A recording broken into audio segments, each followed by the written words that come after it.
Greg Shoemaker, TriState football here at St. Xavier High School, the reigning Division I state champions here in Ohio.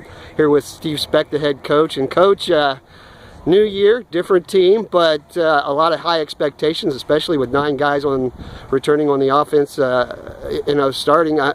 Talk a little bit about, when you have so much talent returning, does it allow you as a coaching staff to what opportunities does it afford you when you're coaching to have so many guys back like that? Well, I think the biggest thing is you already know what positions are solid. You can focus on, you can install quicker is one thing, but you can really focus on developing competition at certain positions and working with the young guys because you have the experience coming back.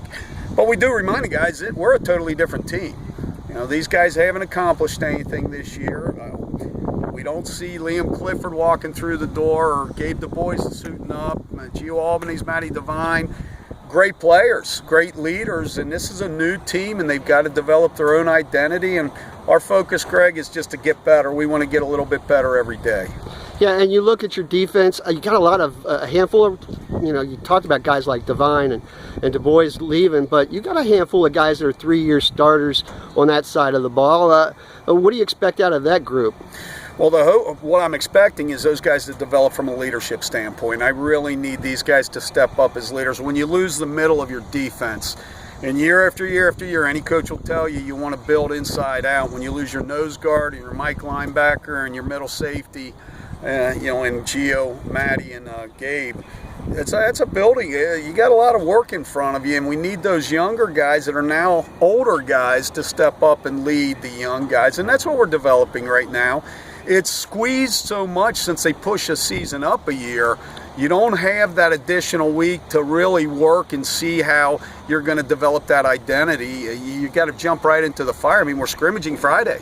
So it comes on you fast. That's an adjustment.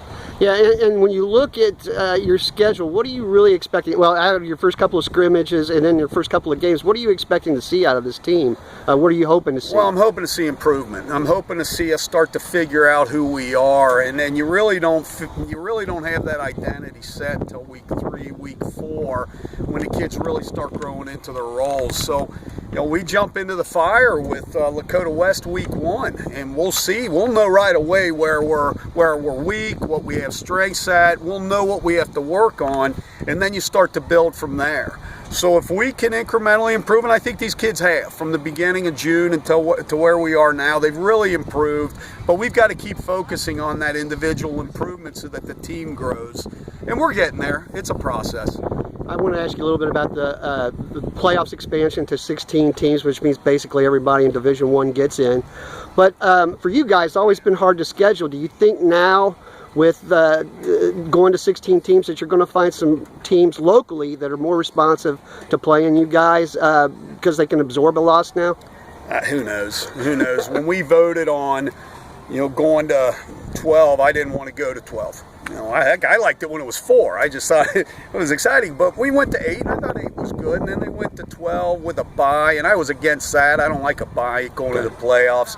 And then when they said, do you want to expand to 16? My thought was, well, if we're at 12, we may as well go to 16. I don't know if there's a right or a wrong, Greg. Everybody has their own take on it. But will we schedule? I don't know. We're good with what we've got. We're traveling to Mishawaka, Penn, going to St. Ignatius again. We're going to travel and play Louisville Trinity again. We're going to Columbus and playing Olentangy. We play great competition, and that's the one thing I've always prided our program on is we'll play anybody, anywhere, anytime, and we take great pride in that.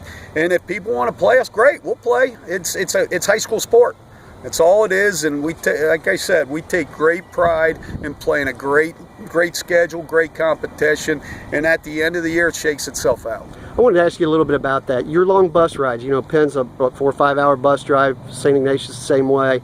How do you prepare your kids for that and keep them focused? Those are tough drives. Yeah, it is, but I think that's why kids do this. In high school, they're learning how to prepare every day as if every day is going to bring something different at you, but you've got to prepare the same way every day. So whether we're playing in our backyard on Tomba, Alabama Field, or traveling north to Ignatius, or traveling west to Mishawaka, Penn, the kids have to prepare the week the same way. You can't get too high, can't get too low. And if they can learn how to do that in high school and it carries with them the rest of their lives, I think they're going to be okay. I know they're going to be okay because I've seen it I've been doing this a long time, and I've seen how the kids have adopted what they learned playing here and taken it with them into their careers. There you go, Steve Specht, the head coach of the reigning state champion St. Xavier Bombers.